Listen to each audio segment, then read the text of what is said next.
امام حسین سب شہید ہو گئے، اجڑا ہوا قافلہ اہل بیت کا مدینہ پلٹا، تخت نہیں ملا، تخت حسین کو نہیں ملا، تخت یزید کے پاس گیا، ان کو شہادت ملی، اس کو سلطنت ملی، مگر یہ شہادت پا کر بھی عزت والے یہ ہوئے اور وہ تخت اور سلطنت پا کر بھی ذلت والا ہوا۔ اس تقسیم کو کبھی نہ بھولیں۔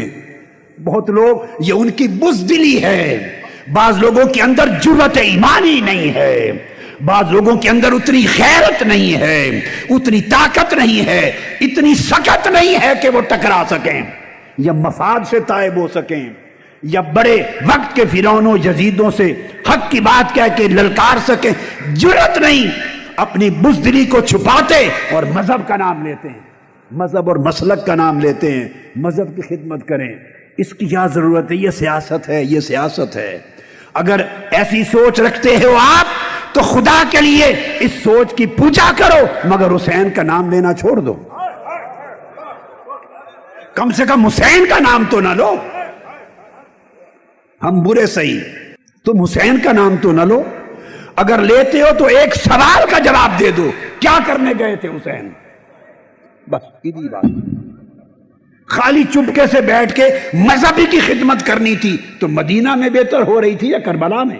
اگر خالی مذہب کی خدمت ہی کرنی تھی چپ کر کے بیٹھ کے تو حرمین میں مکہ میں ہوتی تھی یا کربلا میں، کوفہ میں جو دشمنوں کی سرزمین ہے؟ شہادت گلے کٹوانے، سر کٹوانے، نیزوں پر چڑھنے چڑھانے، خانوادہ اجاڑنے کی کیا ضرورت تھی؟ وہ خالی بیٹھ کے دین کی خدمت، مذہب کی خدمت، علم کی خدمت، تقوی، اللہ اللہ، بڑے راستے تھے حسین کے پاس، مگر نہیں، انہوں نے کہا میرے نانا کے دین کی جڑیں کٹ رہی ہوں اور میرے نانا کے دین کی قدریں مٹ رہی ہوں اور میں بیٹھ کے چپ کر کے مذہب کی خدمت کرتا رہوں۔ کون سا مذہب؟ کون سا مذہب؟ کون سی خدمت؟ حسین نے اس کردار کو قبول نہیں کیا۔ یہ معیار تھا جو حسین نے دیا۔ یہ سمجھ جو آپ بہت سے لوگوں کو ایسی بات کرنے والے ہیں جو سمجھ ان کو ملی ہے، یہ سمجھ اس زمانے میں بھی بہتوں کے پاس اس واقعہ کربلا نے پیدا کر دی تھی، مگر حسین اس سمجھ کا آئینہ دار نہیں تھا۔ حسین باطل سے ٹکرانے والا تھا، سمجھوتا کرنے والا نہ تھا۔ اللہ کا فضل ہے کہ اس نے کربلا کا اور حسین کا وہ کردار تحریک منہاج القرآن کو عطا کیا۔ آپ اس کے عکاس بھی ہیں، علم بردار بھی ہیں، اس کے وارث بھی ہیں۔ غرض اس سے نہیں کہ آپ کو تخت ملتا ہے یا تختہ۔ حق اور باطل کا فیصلہ تخت اور تختہ سے نہیں ہوتا، حق اور باطل کا فیصلہ شہادت اور سلطنت سے نہیں ہوتا۔ جس کے پاس سلطنت جائے وہ جیت گیا اور جس کے پاس شہادت آئے وہ ہار گیا نہیں۔ ہار جیت کے معنی ایمان کی ڈکشنری میں یہ نہیں ہے، کفر کی ڈکشنری میں یہ ہیں۔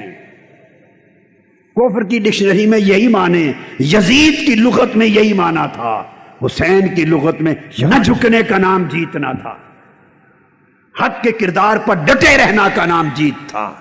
حسین ایک طرز عمل دے گئے، لوگوں کو غیرت کے ساتھ، عزت کے ساتھ زندہ رہنے کا سلیقہ سکھا گئے، لوگوں کو دین کی قدروں کے لیے کے ساتھ جینا اور دین کی قدروں کے لیے مرنا سکھا گئے۔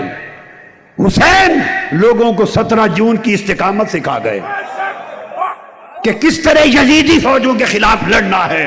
نہتے ہو کر میدان کربلا میں اہل بیت بھی نہتے تھے، ان کے غلام بھی نہتے تھے 17 جون کو، مگر فخر ہے کہ ایک شہید اور 100 زخمیوں میں سے ایک زخمی کو گولی پشت پہ نہیں لگی۔ مطلب ہے بھاگتے ہوئے کسی یزید اور کسی شمر نے گولی نہیں ماری کہ بھاگتے ہوئے کسی ایک حسینی سپاہی کو پشت پہ لگ گئی ہو، جس کو لگی سینے پہ لگی۔